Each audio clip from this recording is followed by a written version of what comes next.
स्वागत है दोस्तों। आज एक बहुत ज़रूरी बात हम करना चाहते हैं, कैसे जो इन्वायरमेंटल साइंस है वो भविष्य में हमें बचा सकता है और कैसे जो इसकी अपॉर्चुनिटीज़ है वो कैसी हैं, भविष्य में कैसी रहेंगी और क्या सजेशन रहेगा हमारी तरफ से। दोस्तों, हीट वेव्स जो है, आप देख सकते हैं हीट वेव्स हर जगह है। 40 to 45 डिग्री सेल्सियस टेम्परेचर जा रहा है, हर गर्मी में ऐसा होता जा रहा है। जो इंटर गवर्नमेंटल पैनल है क्लाइमेट चेंज पर, आईपीसीसी, उसने बताया है कि ये चीज बढ़ती ही जाएंगी और 20% का इंक्रीज होगा एक्सट्रीम रेनफॉल में, फ्लडिंग में और साइक्लोन में। इसके अलावा जो डब्ल्यूएमओ है, वर्ल्ड मेट्रोलॉजिकल ऑर्गेनाइजेशन, वो एशिया को डिजास्टर हिट रीजन बताता है और इंडिया में उसने बताया था अपनी स्टेट क्लाइमेट रिपोर्ट 2023 में कि 2022 के अप्रैल और जून में करीब 110 लोगों की मौत हुई थी। और इसके अलावा दोस्तों, अगर हम बात करें तो दुबई में आप देख सकते हैं कैसे क्लाउड सीडिंग जिसे हम कह रहे हैं, कैसे दुबई एक ऐसी जगह जहां पर 50 डिग्री तक टेम्परेचर जाता था, वहां पर इतनी ज्यादा बारिश हो गई। क्या ये ह्यूमन इंटरवेंशन है या क्लाउड सीडिंग का एक नतीजा है? तो मैं आपको बता दूं, यूएई ने 254 मिलीमीटर की रेनफॉल सिर्फ एक दिन में, 24 घंटे में ली, जबकि वो जितना 254 है वो एक हफ्ते में वहां पर बारिश होती थी। तो इसका रीजन क्या हो सकता है? देखिए, क्लाउड सीडिंग जो है वो ऐसे नहीं हो सकता। इसका एक रीजन क्लाइमेट चेंज भी है। क्यों? क्योंकि क्लाइमेट चेंज की वजह से क्या हो रहा है, वहां के बहुत से प्लेसेस ड्राई हो रहे हैं, गर्मी ज्यादा हो रही है और एक्स्ट्रा ऑर्डिनरी जो पानी है वहां का बहुत ज्यादा गर्म हो रहा है। इस वजह से उसके ऊपर की जो हवा है वो भी गर्म हो रही है और हवा के गर्म होने की वजह से जो वहां का मॉइस्चर कंटेंट एब्जॉर्बिंग कैपेसिटी है वो बढ़ रहा है। इस वजह से भी बारिश ज्यादा हो रही है। दूसरी बात अगर हम करें तो अगर क्लाउड सीडिंग आप करते हैं तो क्लाउड सीडिंग क्या करता है, कहीं के भी वाटर वेपर्स को एक जगह कंडेंस करके उसका काम है सिर्फ बारिश करवाना। तो आप जब किसी दूसरे एरिया, बगल के एरिया से छीन लेते हैं वाटर वेपर्स को, तो वहां पर ड्रॉट होने की गुंजाइश बहुत ज्यादा है। ऐसा पहले भी चाइना में हो चुका है। दिल्ली, गाजियाबाद आपको पता है कितने प्रोन है पॉल्यूशन के लिए। लेकिन अगर आप गाजीपुर की बात करेंगे जो एशियाज लार्जेस्ट डंप साइट है, जिसे 8.4 मिलियन टन कूड़ा आता है, तो 21 अप्रैल को शाम 5:30 बजे वो भी चलने लगता है, करीब 10 महीने बाद। इसका सॉल्यूशन कब से निकल रहा है, कब से आ रहा है, आप खबरों में पहले ही सुन रहे हैं। और ये जो कारनामा है उसके करीब एक दिन बाद मंडे रात को बताया जाता है कि 90% आग पर काबू पाया गया। इसके अलावा अभी इसरो की एक रिपोर्ट आई है जिसमें इसरो कहता है कि जो 27%, 27% आइडेंटिफाइड ग्लेशियर लेक्स हैं हिमालय में, हिमालय जिसे हम थर्ड पोल भी कहते हैं, मैं आपको बताना चाहूंगा 1984 के बाद उसमें एक्सपेंशन हुआ है, यानी ग्लेशियर्स मेल्ट हो रहे हैं। आपको पता ही होगा, ये एक बार की बात है जब अक्टूबर में करीब सिक्किम में मौत हो गई थी, क्योंकि जो लोहनाक लेक है हमारा, उसमें पानी कैसे बढ़ गया था, जो कि 17,000 फीट पर है। और इन ग्लेशियर्स के मेल्ट होने से इनके अंदर जो मौजूद माइक्रो ऑर्गेनिजम्स हैं, जो कोविड से भी कई ज्यादा खतरनाक है, वो भी बाहर आ रहे हैं।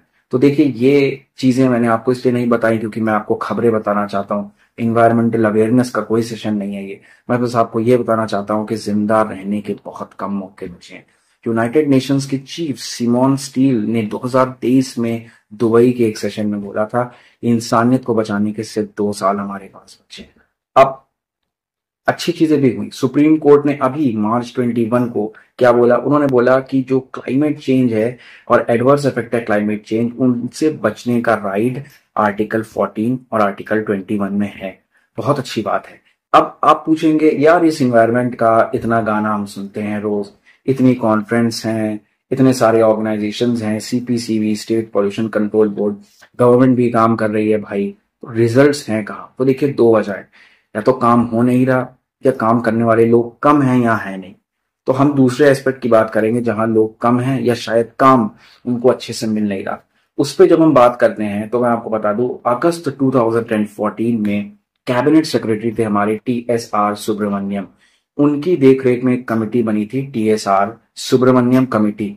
इस कमेटी का काम क्या था? जितने भी इंडिया के ग्रीन लॉज हैं, जितने भी प्रोसीजर्स हैं मिनिस्ट्री ऑफ इन्वायरमेंट के द्वारा, उनको देखना और उनको ठीक करना।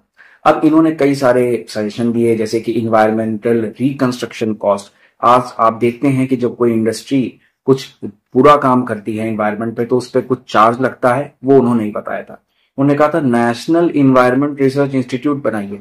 उन्होंने एक और चीज कही थी, इंडियन इन्वायरमेंट सर्विसेज को बनाया जाए। इससे क्या होगा, आईएएस आईपीएस स्पेसिफिक इन्वायरमेंट के बनेंगे और बाकी वैकेंसीज भी इससे ज्यादा क्लियर होंगी। लेकिन उस पे गवर्नमेंट ने उसको ठंडे बस्ते में डाल दिया। अभी 2022 में उस पे एक पीआईएल पब्लिक लिटिगेशन डाली गई थी और सुप्रीम कोर्ट ने उसे खारिज कर दिया। कहा हम गवर्नमेंट को ऑर्डर नहीं दे सकते इसको बनाने का। जस्टिस एसके कौल और एएसओ का ने कहा कि हम ऐसा कोई, उसने ये नहीं कहा कि ये जरूरी नहीं है, उसने ये कहा कि हम गवर्नमेंट को बाध्य नहीं कर सकते इसको बनाने के लिए। ठीक है साहब, अब कॉमन बेसिक बात करते हैं। बिल्डिंग्स बनाने के लिए कॉन्ट्रैक्टर मौजूद है ना, आपको मिल जाता है, मजदूर आपको मिल जाता है ना, और गवर्नमेंट में भी पीडब्ल्यूडी डिपार्टमेंट है, वो भी काम करता है। तो उनके पास काम करने के लिए कौन है, इंजीनियर्स। कितने इंजीनियर्स हैं, तो देखिए इंडिया में करीब करीब 5,000 मोटे मोटे कॉलेज होंगे इंजीनियरिंग के। ठीक है, अगर आप 23 आईआईटीज को ही जोड़ लें तो उन्हीं में सिर्फ जो है 17,000 सीट्स हैं। ठीक है, और लाखों सीट्स इंडिया में होंगी। और अभी एक नया रूल आया है कि इंजीनियरिंग कॉलेज में पहले हर ब्रांच में 240 सीट्स मैक्सिमम हो सकती थी, उस कैप को हटा दिया है गवर्नमेंट ने नेशनल एजुकेशन पॉलिसी के अंतर्गत, ताकि बच्चे और ज्यादा है। मेडिकल की बात करें तो हॉस्पिटल्स है, मेडिकल पर्सनल है, मेडिकल कॉलेज अपने चलते हैं, आईआईएम्स हैं वगैरह वगैरह है, तो करीब करीब लाखों की सीट वहां भी है। ठीक है, आप समझ गए। तो ऐसे हर सेक्टर का अपना अपना काम चल रहा है। एनवायरमेंटल साइंस में है बीएससी इन्वायरमेंटल साइंस या MSc environmental science. MSc environmental science बहुत ही स्पेसिफिक है। जेएनयू, बीएचयू, डीयू, अच्छी अच्छी स्टेट यूनिवर्सिटीज में या कुछ कॉलेजेस इसको करवाते हैं। एग्जाम्पल लेते हैं डीयू का, तो डीयू में करीब करीब 25 सीट्स हैं एमए की और मान लीजिए 35 सीट्स हैं एमएससी की। ठीक है, हम मान लेते हैं कि भारत में जितने भी इंस्टीट्यूट हैं उनमें एवरेजली 35 सीट्स होती हैं, और मान लेते हैं कि इंडिया में कुल 100 इंस्टीट्यूट्स हैं, तो 35 इंटू 100 अगर आपने किया तो आया 3,500। अब इसमें हम जोड़ देते हैं अपने उन साथियों को जो एमएससी क्लाइमेट चेंज और एमएससी एटमॉस्फेरिक साइंसेस भी करते हैं, जैसे टेरी करवाता है, तो मान लेते हैं कि 200 सीट्स उनकी हुई क्योंकि नया कोर्स है, तो 3,500 पर प्लस 200 के प्लस जोड़ देते हैं एमएससी या एमए डिजास्टर मैनेजमेंट के लोगों को, क्योंकि देखिए हम सबको मिलकर एनवायरनमेंट को बचाना है, इतनी वर्क फोर्स है। तो आप मान लीजिए करीब 4,000 लोग हर साल एक वर्क फोर्स तैयार होती है इन्वायरमेंट को, भारत को बचाने के लिए या वर्ल्ड को बचाने के लिए। अब एक और इसका दृश्य है, दृश्य ये है कि ये जो कोर्सेज हैं एमएससी इन्वायरमेंटल साइंस के, ये हमारे हैं सेल्फ फाइनेंस्ड कोर्स। इनकी पर सेमेस्टर की फीस 20,000 से कम नहीं है। तो एक्सपेंसिव होने की वजह से, और इनके कॉलेज स्पेसिफिक अच्छे अच्छे शहरों में है, रूरल में है नहीं, जाके पढ़ना उसका खर्च, तो लोग क्या करते हैं, जो 4,000 लोग एमएससी करते हैं ना, ये भी कम हो जाते हैं। उसके बाद दूसरी बात क्या है, अच्छा जो इन्हें कर लेते हैं वो करने के बाद भी ये करते हैं क्योंकि इसमें जॉब करने की संभावना है नहीं, तो 50% लोग क्या करते हैं, इन अपॉर्चुनिटीज में आगे नहीं जाते, यानी कि वो बीएड कर लेते हैं, वो कोई और कोर्स कर लेते हैं, और वो शादी ब्याह करके कोई गवर्नमेंट जॉब भी पा लेते हैं या कुछ और कर लेते हैं। तो हम ये मान के चलते हैं कि उस 4,000 में 50% हमारे नहीं आगे बढ़ते हैं, और सिर्फ 2,000 ही एमएससी के बाद अवेलेबल हैं पर्यावरण को बचाने के लिए, आपको इन चीजों से बचाने के लिए, इन एक्सट्रीम कंडीशन से बचाने के लिए। अब बहुत सी फीस है, हम आपको दिखा रहे हैं, ये आप देख सकते हैं कैसे इतनी ज्यादा फीस है, आप लाइव देख सकते हैं, पता कर सकते हैं। इन 2,000 स्टूडेंट्स में भी क्या है, 40% पीएचडी ऑप्ट करते हैं। क्यों? क्योंकि पीएचडी स्टेबल है, 5 साल के लिए उनको पैसा मिलता है, और सबसे ज्यादा पैसा वही है। इस समय 37,000 प्लस एचआरए करीब करीब 45,000 रुपए है। सबसे ज्यादा वही एक ऐसी नौकरी आप कह सकते हैं जिसमें पैसा है। बचे हुए 40% कंसल्टेंसी, एनजीओ या प्रोजेक्ट ज्वाइन करते हैं। कौन से project? Research project, CSIR lab के, यूनिवर्सिटी के, कॉलेज के, कहीं और के। बचे हुए 20% टीचिंग करते हैं। इसमें से भी जो टीचिंग करने 20% लोग गए, उसमें से भी 80% जो है एडहॉक पे यानी टेम्परेरी पे जाते हैं, उनको मिल गया 1 साल को पढ़ाने को, 6 महीने को, 2 साल को, ऐसे। तो पीएचडी प्रोजेक्ट में जहां आपको मिलते हैं 37,000, टॉप प्रायोरिटी पे है वो इन्वायरमेंट वालों के लिए। उसके बाद कंसल्टेंसी है जहां पे नए लोगों को 10 से 15,000 से ज्यादा नहीं दिया जाता, और उसके बाद टीचिंग है जहां 25, 30 या 20,000 रुपए मिलता है। तो बारी बारी से इन सब पे भी हम डिटेल में बात करेंगे क्या इनका है। पहले पीएचडी की बात करते हैं। पीएचडी में यूजीसी नेट निकालने वाले जिनका एलएस या जेआरएफ होता है, 80% लोग पीएचडी ऑप्ट करते हैं। ठीक है, मिडिल क्लास में अगर आप बात करेंगे तो 80% इंडियंस की एज जब बहुत ज्यादा हो जाती है तो वो डिग्री लेने की कोशिश नहीं करते, क्योंकि पीयर प्रेशर होता है, दोस्तों की जॉब लग जाती है, शादी ब्याह का हमारे ऊपर बहुत प्रेशर रहता है, तो पीएचडी ऑप्ट करना बहुत मुश्किल हो जाता है। जिनका नेट निकलता है वो भी सोचते हैं। अब इन्वायरमेंटल की जो सीट्स है उन पर अब एमटेक इन्वायरमेंटल इंजीनियरिंग भी पीएचडी करने आ रहा है। ये पीएचडी करने बेचारे जाते थे, अब एमटेक इन्वायरमेंटल इंजीनियरिंग भी इन्वायरमेंटल साइंस और इंजीनियरिंग की ही चीजों में आ गया है। पहले एमटेक वाले जॉब पा जाते थे तो वो पीएचडी नहीं करते थे, अब वहां भी जॉब की दिक्कत है तो वो भी स्किप करके इधर आ रहे हैं, प्रेशर बढ़ा। जियोलॉजी, केमिस्ट्री, बॉटनी वाले पहले भी इन्वायरमेंट में आते थे, बहुत अच्छी बात है क्योंकि इन्वायरमेंटल साइंस एक अलाइड सब्जेक्ट है, आना भी चाहिए। लेकिन हाँ, एक चीज है कि इन्वायरमेंटल साइंस वालों के लिए कंपटीशन बढ़ गया, जगह कम हो गई। पीएचडी के बाद कोई जॉब नहीं है, तो इसलिए भी लोग पीएचडी नहीं करते कि भाई उसके बाद हम करेंगे क्या, क्योंकि हर जगह तो इन्वायरमेंटल साइंस है नहीं, तो उसकी जॉब भी नहीं है। पीएचडी का ये स्कोप था। कंसल्टेंसी, एनजीओ और प्रोजेक्ट में क्या दिक्कत है कि प्रोजेक्ट थोड़े स्टेबल हैं, पैसा अच्छा है, एक्सपीरियंस आपका वैलिड रहता है। लेकिन जो कंसल्टेंसी है या एनजीओ है, ये फ्रेशर्स को इतना कम देती हैं 10,000।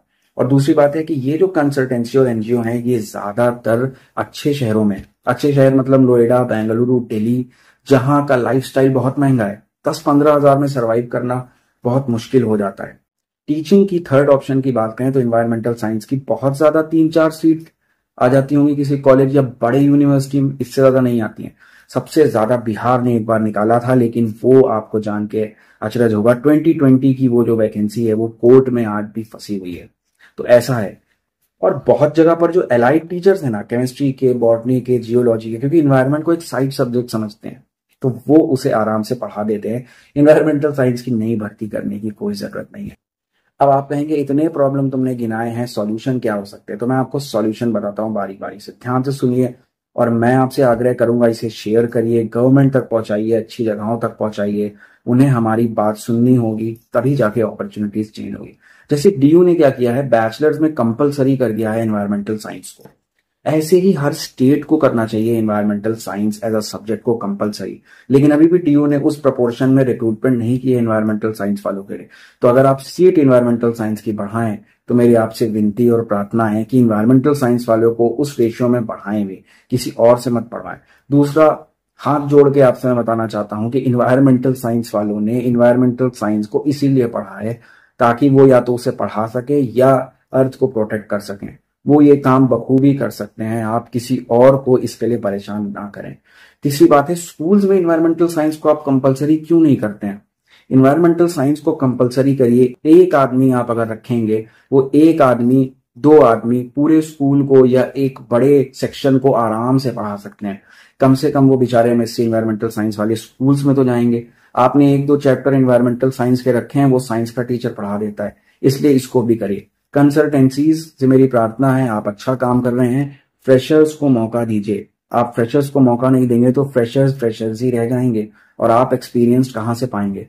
करिकुलम को अपडेट करना होगा, नेक्स्ट पॉइंट है मेरा। कई इंस्टीट्यूट्स में करिकुलम इन्वायरमेंटल साइंस का बहुत ही आउटडेटेड है, उसमें climate change, remote sensing, GIS को ऐड करिए, प्रैक्टिकली बच्चों को बताइए। जैसे मान लीजिए एग्जांपल, डीयू का जो सिलेबस है वो यूजीसी नेट के बहुत बहुत करीब है, बहुत कंपैरेटिवली अच्छा है। तो वहां के बच्चों को यूजीसी नेट की प्रिपरेशन अलग से नहीं करनी पड़ती, मास्टर्स के बाद वो क्लियर आसानी से कर सकते हैं। लेकिन छोटे कॉलेजों का क्या, उन्हें अलग से एक बुक लेनी पड़ती है, अलग से 30,000 की कोचिंग करनी पड़ती है और तब पढ़ना पड़ता है। अगला पॉइंट है मेरा कि पीएचडी प्लेसमेंट सेल बनाइए। जो पीएचडी कर रहे हैं उनको जॉब मिले, और ये हर सब्जेक्ट के लिए बनाइए, सिर्फ इन्वायरमेंटल साइंस के लिए नहीं, ताकि पीएचडी 5 साल देने के बाद, अपनी बुढ़ौती के बाद जो इस कोर्स को कर रहे हैं उनको नौकरी मिले। इन्वायरमेंटल साइंस की आप सर्विसेज नहीं बना सकते, कोई बात नहीं, शायद गवर्नमेंट इसको भी ठीक नहीं समझ रही है, लेकिन कम से कम एक टास्क फोर्स बनाइए। किस किस पे? वाटर पोल्यूशन पे, एयर पोल्यूशन पे, ग्लेशियर्स के मेल्टिंग पर। प्रोजेक्ट के अलावा एक टास्क फोर्स बनाइए और इन टास्क फोर्स को डिस्ट्रिक्ट और स्टेट लेवल पर काम करने दीजिए, और इसमें इन्वायरमेंटल साइंस वालों को रखिए। आप कॉन्ट्रैक्चुअल रखिए 5 साल के लिए, 3 साल के लिए, लेकिन हाँ, जो अच्छा काम करें उसमें से 50% को परमानेंट करिए। इस मोटिवेशन को आप देंगे तो ये अच्छा काम जरूर करेंगे।